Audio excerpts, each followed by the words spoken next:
Warm greetings and welcome once again to my YouTube channel that's dedicated towards developing excellence in the areas of marketing, sales, and leadership for healthcare professionals. What are we going to talk about today? Well, friends, today I intend to take you through the 6 must-haves that are very essential for your marketing plan. Remember, friends, the currency for your brand or for your business is built on the foundation of your marketing plans. The stronger your marketing plans, the stronger would be the currency of your business or for your brands. So let's look at the 6 must-haves. Number one, you should set a BHAG for your brand. A BHAG stands for Big, Hairy, Audacious Goal. This is an aspiration that drives your team and sets them apart as a unifying factor to collaborate together to achieve the dreams for which we all stand committed and we put our resources together. So ask yourselves a simple checklist when you define your objective. Remember, it has to be a BHAG, and the checklist is your objective should be a SMART objective: specific, measurable, achievable, relevant, and timely. Specific means there has to be a number attached to it. Without a number, there is no objective. It has to be measurable, something that you can check, evaluate periodically, see whether it's working or not working, and course correct. Achievable doesn't mean it's not ambitious, and therein lies the paradox. As long as you have the plans and the resources to make your BHAG achievable, it fits into the realm of a SMART objective. It must be relevant to the organization, to the business, and it must have a time measure attached to it. So remember the hierarchy of objectives. It all flows from the corporate objective. And then it comes down to the objective of each businesses in the corporate, and each businesses then assign the objectives to the brands. Take an example. A big organization is in the top 15, and you set an objective for the corporate to be in the top 10, maybe in 18 months' time. Now this gets translated into respective businesses. Maybe a business is in the top 10, and that particular business sets an objective in line with the corporate objective. From number 10, I have to be in the top 5. And then you look at the brands. You look at your focus brands, your star brands, the brands that have a huge potential, but it is not growing at par with the market, and what you can do to bridge the gap.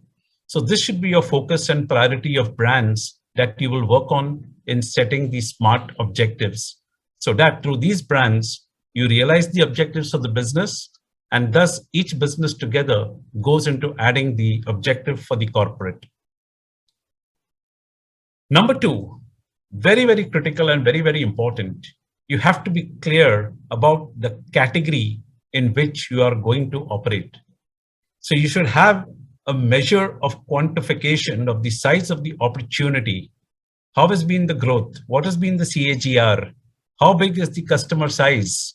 What is the number of prescriptions? Who are the prescribers? What is the prescribers? What are the dynamics?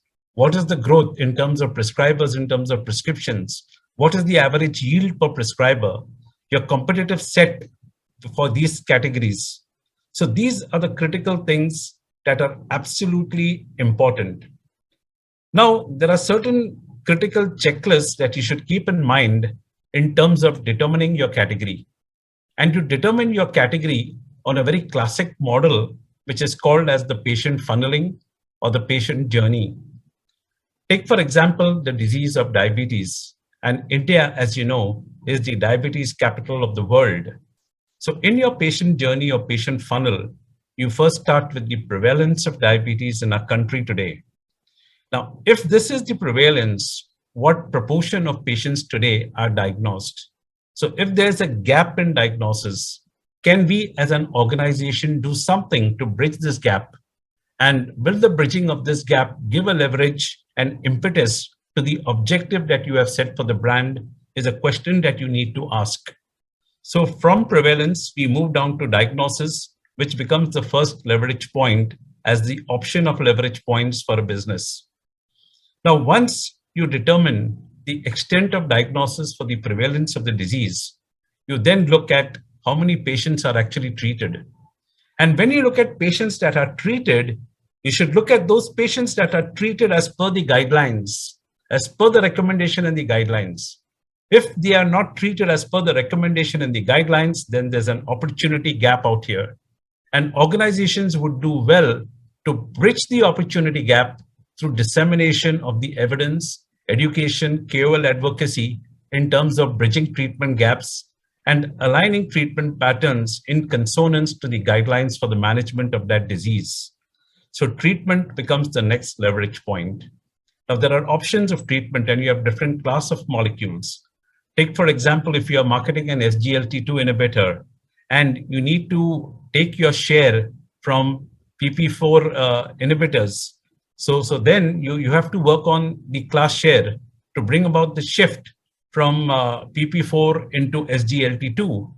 And then you will focus on the data, the body of evidence that is there to bring about a conviction in why an SGLT2 is a preferred option for those categories of patients. What are the advantages that they offer? How the data shows the superiority in clinical practice for these kind of patients. You use KOL influence to build about a strong conviction in the mind of the customer for your SGLT2 as compared to the other categories, so that you bring about a shift in the class of treatment from PP4 to SGLT2. And then when you come to SGLT2, there are multiple brands. And here you try to differentiate your brand from the others. And finally, in chronic care or in any specified treatment, there's a duration of treatment that is recommended. Sometimes for whatever reasons, because of cost or because of the pill burden, the patients drop off and they go to the doctor and they ask the patients which are the medications that I can really choose to drop off.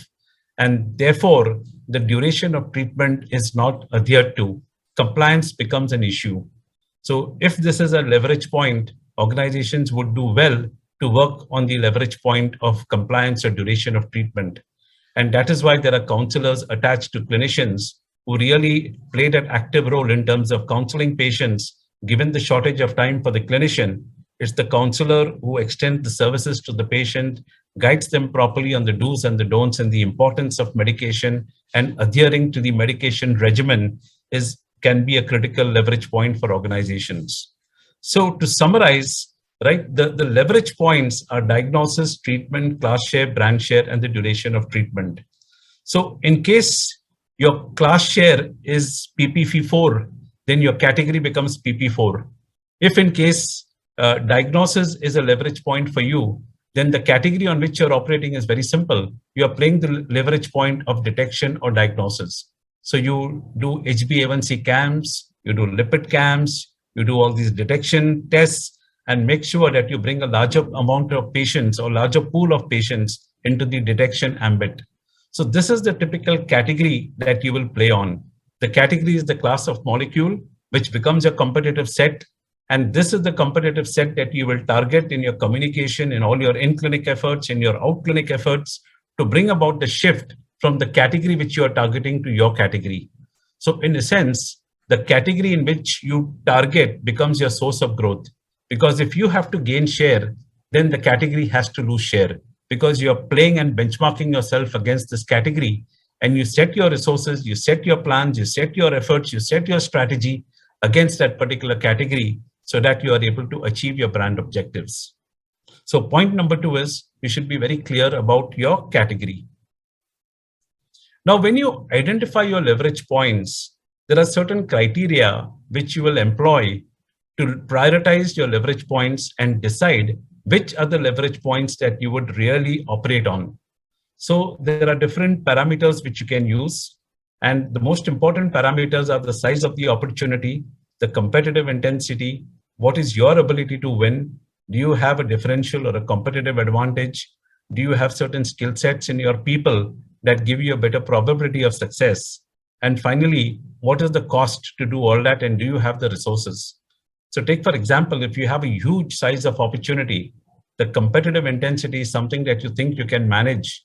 You have a differential, you have a skilled field force, you have the resources and the wherewithal to win in the market, and the cost is not too high, you think you can invest, then that particular leverage point becomes very attractive for you in order to prioritize. So these are the parameters which you will use to prioritize the leverage point which you will employ for success of your brands. So this is a very, very critical aspect in your entire marketing plan, choosing your category wisely and assessing it and prioritizing your leverage point within that category. Very, very important. And I think this is at the center of all your marketing efforts. Know your customer. You should know them thoroughly in terms of what are their beliefs with regard to different categories, different brands. What are the attitudes, the associations that they have with the brands that they prescribe, with those brands that they don't prescribe? What drives and influences their prescription behavior? What are the triggers and what are the barriers that influence their choices and their prescription behavior? These are certain critical elements that every marketer should know and build in the construct of your messaging, of your positioning, of your communication, and of your entire marketing activities. So everything revolves around knowing your customer. And this is where marketers would do well to spend a lot of time on. And particularly if you're a line manager or if you're a brand manager or a marketing head, you must use the time to go to the market, meet customers. A 10-minute interaction or a 15-minute of interaction is fine, but will that give you the depth of insight and the quality of insight that is needed to set a strong foundation for the currency of your business?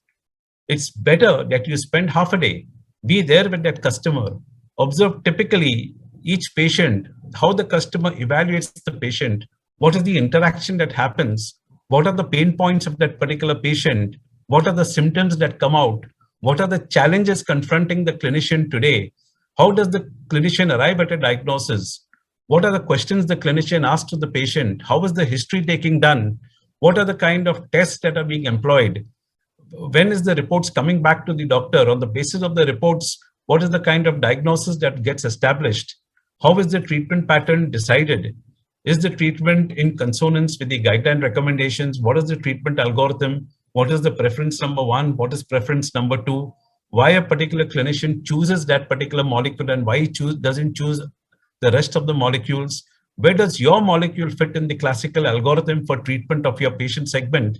If your molecule is used to treat that patient segment, but the doctor doesn't prefer your molecule, you should get behind the reasoning and understand in depth what is it that is acting as a barrier for the doctor to adopt your molecule. I think these are the critical areas where you spend a lot of time in terms of assessing the behavior of the doctor, response to messaging of different pharmaceutical companies, how does the doctor perceive brands, what are the kind of imagery that they carry and they associate with different brands, and how do these influence their prescription choices for that category of patients. I think this inventory of insights is absolutely critical. Also, your insight should focus on getting a quantification of the size of the opportunity with the doctor in terms of the patient flow and the number of patients that they see for that particular condition. I remember in one of my earlier experiences in my previous organization, when we had injectable anticoagulants, and we wanted to understand what is the patient load of acute coronary syndrome. So there, the primary point of admission was the emergency department. So very simple. We went to the emergency department and we asked the doctors in charge on a day-to-day basis, how many patients arrive with chest pain? And post the evaluation and triage, how many of these patients or what proportion of these are found to have acute coronary syndrome? And then what proportion of patients go for an immediate PCI? What proportion of patients go for a planned PCI? And those patients who are on planned PCI, how many of them are put on low molecular weight heparins as a bridge from initial diagnosis or conservative treatment to invasive treatment? So these kind of questions, it gave us an inventory of the size of the opportunity in terms of the patient flow and the disease indication prevalence in those particular emergency departments. And these were very useful for us in terms of categorizing them and prioritizing them for focus of our efforts and our resources. So this is one simple example of the kind of insights that you can gather by simple two-way interaction with your customers. Make use of market research to gather the richness and the quality and the depth of your information, which will drive your marketing plans. Remember, your marketing plans is the very currency on which your business is built. So you cannot treat it lightly. And insights, the depth of information is critical for building robustness in the thinking behind your marketing plans. So I've listed down here the type of insights that you can generate at each stage of the patient funnel, whether it is detection, treatment, brand choice, and duration of treatment. Number 4, if you don't have your value proposition, don't make any activity planning. Any strategy or any operational initiative must be backed with a very, very strong value proposition. Your value proposition is the vehicle that is going to drive and carry your strategy to the clinic for the point of impact. So without any value proposition, it is superfluous to build any marketing plans. Now, how do you create your value proposition? If you are lucky, you may have a brand or a molecule that's inherently having its own value or its own differentiator. You could be an original research molecule. You could be the first to launch. You could be the first in that particular category. So that gives you an edge. You may have superior clinical data that reinforces superiority of your molecule over the comparator molecules. That gives you an edge, a competitive edge. But marketers are not so lucky. And most of the times we are grappling with the scenario of Me Too brands, where the margin of differentiation is too thin. And it is here that the marketers would do well to find a sweet spot that intersects beautifully between your capability and between the needs of your customer. Let me give you an example of a value proposition that we created in one of my previous experiences of my previous organization. I talked about this molecule, which was an injectable anticoagulant.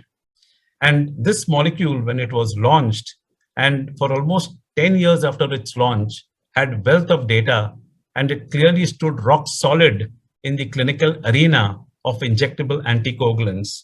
It was the first time ever that a guideline had recommended this by molecule for the management of acute coronary syndrome. Everything was going smoothly. And for almost from 2000 to 2006, the CAGR was close to 25%. So this was the run of success that this brand enjoyed in the marketplace. Then what happened? You had the floodgates that were opened in terms of generification, and a number of generics got launched in the year 2006 of enoxaparin brands, and they were much cheaper, and they were offering it to hospitals and nursing homes at a much lower rate. Though we were market leaders, yes, we were pushed back significantly, and these generics started eating into the share of our brand. So from a situation where we had a market share of more than 40%, it boiled down to coming down to almost 30%. We lost 10 percentage points. And for the first time in its life cycle, the brand had degrown. And what happened? What happened was most of the communication that was there, it focused around the superiority of the originator, which was our brand, versus the generics or the biosimilars. Now, when we dug deep into it and we interacted with customers and we tried to understand what was their perceptions, what we found out is that the tonality of our messaging was not appreciated. Because when you spend a lot of time attacking the competitors, basically what you are trying to tell the customer is that what you are doing is something which is not correct. And what I'm trying to tell you is the right thing. Now, if this is the premise on which the communication flows, it's not going to work. And this precisely was what happened. And then the customers themselves told us, you have got inherent strengths. Your brand is the best documented ever. It is guideline recommended. There's a huge body of evidence and huge experience around the world. Why don't you focus on your strengths instead of focusing on the weakness of the generics? And this to us was a huge learning. We realized that the strengths that the brand brought to the table was even greater than all the greatest of differences of our competition put together. And we decided now, let us put at the forefront our brand advantages, our brand proposition, which was the evidence, endorsement, and experience. And this itself brought about the birth of the genesis of a campaign known as the E3 campaign. evidence, endorsement, and experience. And this was the value that we brought behind the brand that made it the trusted anticoagulant of choice for emergency conditions like acute coronary syndrome. We blew it up, not just in clinic, but even out clinic. We created huge programs called Indian Cardiology Summit, where the top-notch cardiologists of our country gathered together to discuss issues around the use of anticoagulants for acute coronary syndrome. The latest was disseminated, the strength and the evidence of molecules like enoxaparin was discussed to give a lot of confidence to end users down the line. And as a result of it, lo and behold, from a degrowth situation, we started clocking double-digit growths once again. So friends, always play on that sweet spot, the value proposition that intersects beautifully between the need of the customer and your capability. So the need of the customer was they were fed up with the kind of messaging which was adverse and negative, which they perceived as. And they felt that you have your capability in terms of your evidence, endorsement, and experience. So their need was to focus more on your strength, and our capability was very much in existence. We merged the two beautifully. There was a beautiful intersection and overlap. We built it up, and we built strong, solid, sustainable campaigns that gave a lot of fillip and impetus to the brand to revive it from a degrowth situation into a double-digit growth. So value proposition is most critical. And once again, I reiterate, whatever you do, if you don't have your value proposition, it's going to fall flat. Friends, very, very important is that when you build your marketing plans, which is your brand currency, what really makes a difference in the marketplace is execution. And the execution person is very different from the person who strategizes and plans. So there is a transfer of ownership. But the question is, how do you build ownership?